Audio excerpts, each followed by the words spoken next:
Okay, welcome guys. Welcome to our 3 o'clock live tall update. This is 3 o'clock on May 18th. We are broadcasting from the Cliff House UCC Tagaytay. So again guys, it's a nice clear day and we're able to bring you this live update. Fivox has cited some increased unrest. Let me just post that. Still keeping the alert level at level 2, but wanted to bring you the latest. And we haven't brought you a view of Taal in probably almost a month now, guys. So we definitely wanted to give an update. Thankfully, nothing too traumatic has been happening. We did have an earthquake. Was it last week? Last week, yeah. Yeah. Sunod-sunod yung mga earthquake. We've been getting earthquakes. Some are felt in Tagaytay, but the last one, that's intensity 4. Yeah, the 5.8. Yeah, 5.8, and the center is in Mindoro. Yeah. Good afternoon, Mary Ann. So, good afternoon, everyone. If you're just now tuning in, we are here live at the Cliff House. Just wrapped up grabbing a bite at UCC for lunch.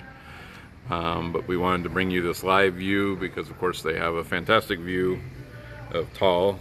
And we just wanted to come live because they are giving updates through Fivox that there is increased unrest, guys. So they're posted a memo today.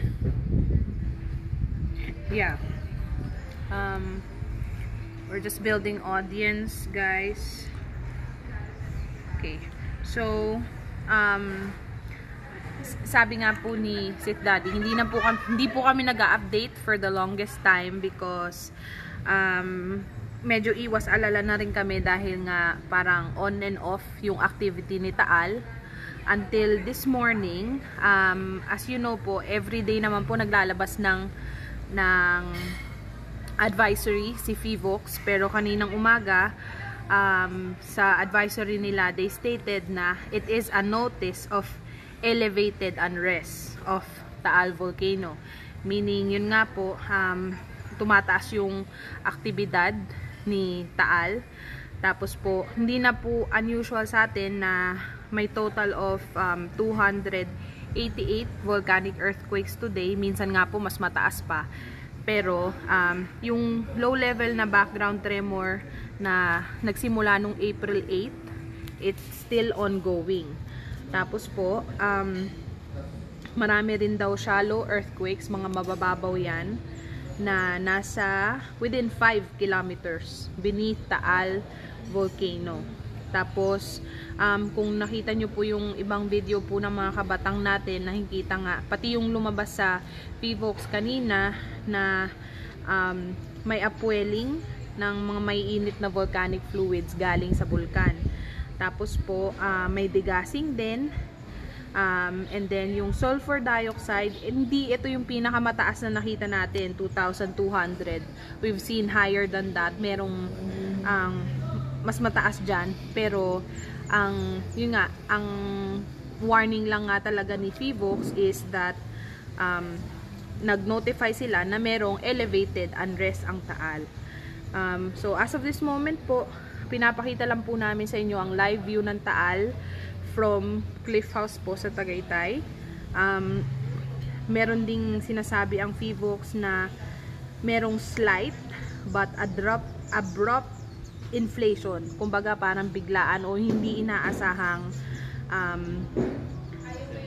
pamamaga. And ang ano po natin, ang explanation po ng mga geologists dyan is dahil nga po sa magma na tumataas sa malapit sa crater ng bulkan.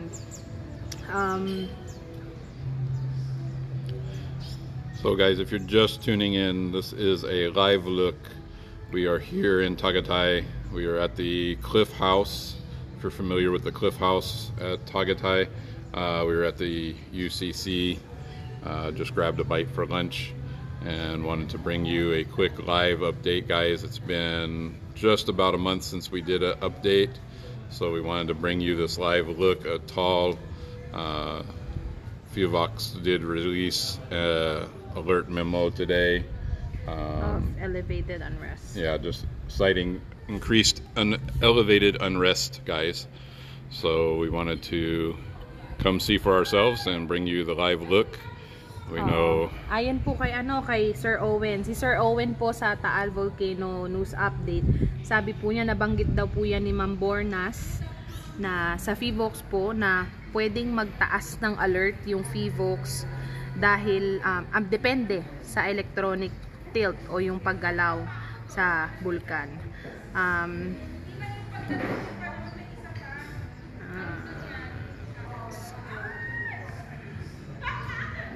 Ayun nga po, pinapakita lang po namin sa inyo yung live view. Wala po kami ina-announce na kahit ano. Marami din po kasi nagme-message sa amin. Parang mahigit isang buwan na po kaming hindi nagla-live. Dahil kailangan din pong magpatuloy sa parang pang-araw-araw namin. Instead na lagi na lang kami mag-alala kung puputok ba o hindi yung bulkan. So, nagpahinga muna kami until... Yun nga, nag-focus po kami sa vlogging namin until today po na naglabas ng notice yung Fivox na notice nga ng elevated unrest. Pero as of today, we are still on alert level 2.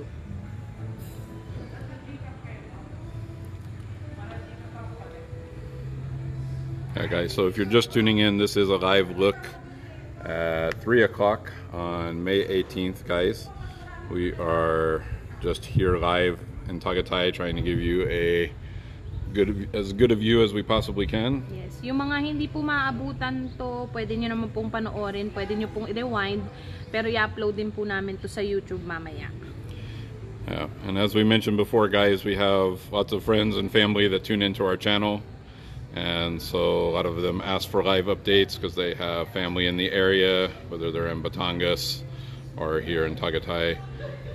Any of the surrounding areas, guys. We just try to give a live view from our perspective. Si Ma'am Lilibet, sabi po ni Ma'am Lilibet, sana daw po naka-drone po tayo. Medyo takot lang po kami dahil baka masyadong mainit sa gitna, baka mamaya mawalan kami ng signal, baka maka-affect yung signal ng drone dun sa init. Kasi kung manggagaling po kami na, can you show them because they were wanting for us to have a drone footage like Sir Marlon, but I said we might lose signal because of the heat and we're really far. So I want them to see the perspective from where we are. Yeah. And then if you can show that. Yeah. Salamat Lady Lynn. Keep safe din. Ayan po. We have 820 viewers. Salamat po. Yeah, so please continue to share the feed, guys. We know we have a lot of people that prefer to have these live updates. So if you have friends or family possibly in the area, feel free to share this feed as always, guys. Chona, marami ring salamat. You're welcome po, you're welcome. Hanggat kaya po namin mag-update po kami. Lalo kung ganitong may aktibidad po si Taal. Yun nga lang po, pasensya lang po sa mga nagme-message. Hindi kami laging maka-update. Yun nga rin po dahil para iwas worry din kami. Ayun po. Ayan, alert level 2 pa rin po tayo. Hindi po nababago ang alert level ni Taal.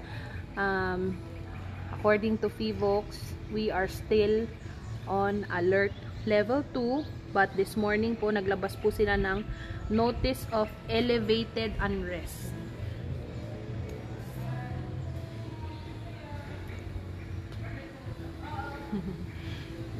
Salamat din sa pananood. So yeah, any of you that have been over here at the Cliff House know that the view here is just about as good as you can get from Tagaytay. Sabi po nila kaninang alauna daw, meron daw pong steaming, pero hindi po siya visible galing dito sa taas. Hindi ko po alam kung clouds lang po yun. Salamat po sa update. Ingat po kayo dyan. Malaking tulong ginagawa nyo sa aming mga malapit sa Bulkan para maging aware. He's saying thank you. It's a big help for them who lives near the volcano. Yeah, guys, always feel free to tune into our page. If this is your first time on our page, guys, definitely give it a like. We will upload this to YouTube later, so of course, if you want to subscribe to our YouTube channel, it's always appreciated, guys. We're doing the best we can. You're welcome. Walang anuman, Jarem. Yeah, we always do the best we can, guys, just to go live whenever we have an opportune moment and a really good view. So yeah, like we said, we're here at Cliff House, so it really doesn't get much better than this view, in my opinion, at least from our distance, guys. Ayan. Shoutout po kay Sir Iman. Salamat din po kay Sir Iman sa lahat ng updates niya. Si Sir Iman po yung lagi po nag-update sa atin ng meron pa po siyang graph ng sulfur emissions ng vulkan, pati yung mga volcanic earthquakes. Ayan. Yeah, so of course, big shout out to everyone watching, guys. We really appreciate everyone that's tuning in and sharing the feed. We know that we have friends and family that can't be here, that prefer to have these updates whenever we can bring them. We definitely have viewers both locally and international, guys, so that's the main reason for doing these feeds, is we really want to keep everyone informed. And since they released the increased activity memo today, we wanted to make sure to bring you this live look. Ayun po.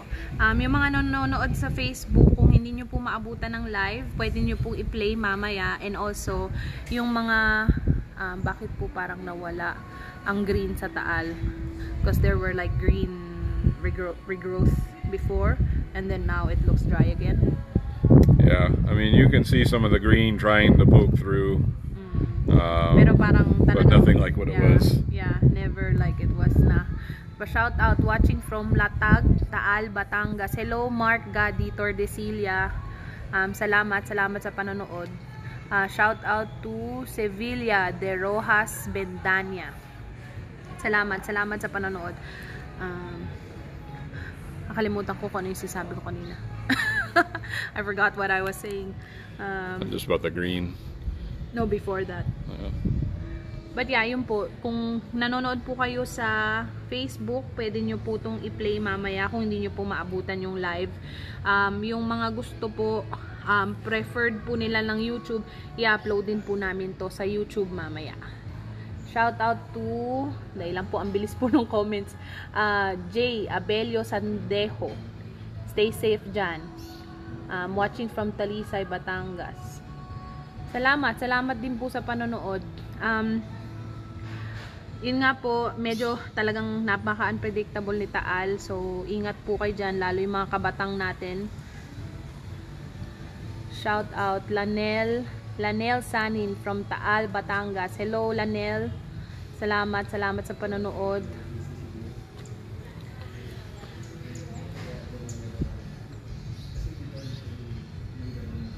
Yeah, guys, thanks so much for everyone that's tuning in. Watching from Dubai. Hello. Ayan po. May mga nagme-message po kasi sa amin na they're from abroad. Tapos meron po mga kamag-anak na nakatira sa Batangas or sa Karatig Bayan. Medyo concerned po sila. Ayan po. Salamat, Teddy. Salamat, South Africa. There you go. Watching from San Nicolas. Hello. Yeah, guys, we're trying to give you as good a look as we can. We're stay zoomed in so you can see the detail. But yeah, as Jedi Mommy was mentioning, there isn't much greenery. You can see some off to the left where I'm zoomed in currently, but that is probably the most amount of greenery that's left around the crater, guys.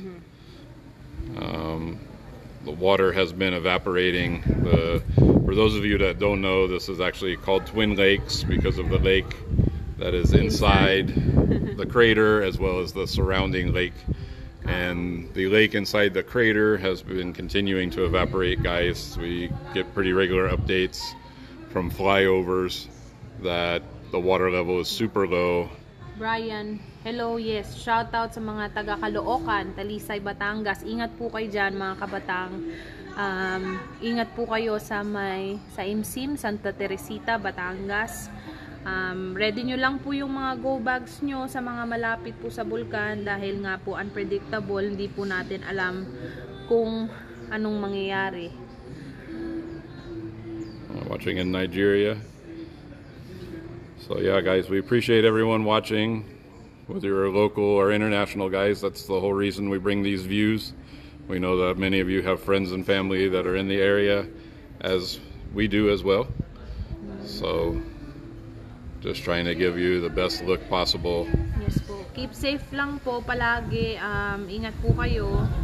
And of course, lagi ko pa nga pong sinasabi, huwag makakalimutan magdasal dahil ang Ginoo lang ang pwedeng pumigil niyan. Dahil tayo hindi natin alam kung kailan, saka po sobrang unpredictable ni Taal. Hindi natin alam yung mangyayari. Maigi nang handa tayo. Pero pinaka the best po talaga yung magdasal. Dahil alam nyo po may COVID ngayon, hindi po syempre maganda na mag-evacuate o magkaroon man ng example. Mahirapan po talaga lahat. Hindi pa po nakaka-recover ang mga taga Batangas. Kaya we don't need another eruption. Michelle, opo nga. Napansin ko din dati may kulay na siya green. Ngayon bumalik uli sa white. Oo, sobrang, kung titignan mo actually from here, or kita rin naman sa video, parang sobrang init. Ayun. And apologize for the wind as always, guys. There is a bit of the Tagaytay breeze today. So hopefully it's not getting too much into the mic, but I'm sure it is. Buti nga hindi kami pinupuntahan ng mga unggoy. Meron po mga unggoy na umaakyat dito sa railing. Medyo wala sila ngayon, buti na lang. Shout out watching from Taysan, Batangas. Teka lang, ang bilis. I'm losing the comments. There, John Andre Ramirez from Taysan, Batangas.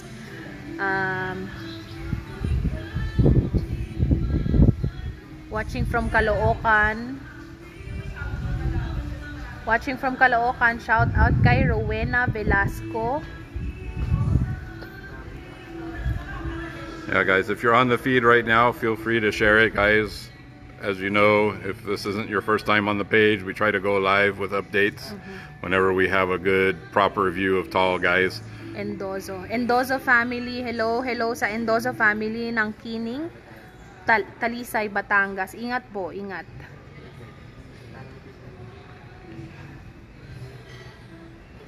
Jarem, malapit ka lang sa bulkan. Jarem is watching the volcano from the back of his house. Okay. All right, guys. Well, we are gonna give you one last look here. Shout out from watching from Dasma, PUP LHS batch 2002. Eric, hello Eric Serojano, batch, that's my batchmate. Kabatch ko yan. Sa high school. And watching from Lipa, ABN Online Radio Pilipinas. Ron is from ABN Online Radio Pilipinas. How's Taal? Ron, from our view, wala naman nakikita, kalmado siya. But of course, hindi natin alam kung ano nangyayari sa ilalim ng bulkan. But as of today, may notice of elevated unrest ang PVOX, and but we are still on alert level 2. Can you see any smoke? Wala po, wala pong usok. Sabi nila meron daw kaninang alauna, pero hindi po kita from here. Baka hindi kami sure kung ulap lang, pero wala pong smoke from here. Yeah, guys, it's a very calm day overall. Not a lot of activity from what we can see here. Yes, God bless din, Ron. Ingat kayo. But yeah, guys, always feel free to tune into our page. And if you watch this later on YouTube, guys, of course, feel free to subscribe. We're always trying to give you live looks and live updates as we can. But yeah, this particular live feed was mostly due to the memo that was released. What time was that released today? 8 o'clock. Yeah, they release their memo every 8 o'clock. Yeah. So they just had a 8 a.m. release this morning that is basically citing that even more increased activity, but they still have not changed the alert level from alert level 2, guys. So like we said, we just wanted to bring the latest update and the latest view. And as always, we appreciate everyone tuning in and wherever you're watching from. Yes, salamat po. Puputok, hindi po natin alam. Wala po nakakaalam kung kailan puputok. Basta ingat lang po lahat. Stay safe, yes. Stay safe mga kabatang. Ingat po kayo palagi. Alright guys, we will wrap this one up here. One last shout out. Judy Malapitan family watching from Sala, Balete, Batangas. There you go. Arlene Mendoza. Hello Arlene. Stay safe po kayo dyan. And don't forget to pray. Alright guys. Salamat po. Salamat po sa lahat ng nanood. Alright guys, again, thanks so much for tuning in. Don't forget to jump on the page, follow the page, guys. We will do updates whenever we can. And also, if you look for our YouTube channel, it is the Star Wars Family Philippines, guys. Super easy to find, the Star Wars Family Philippines. And until next time, guys, stay safe, and we will catch you on the next update. And thanks so much for tuning in, guys.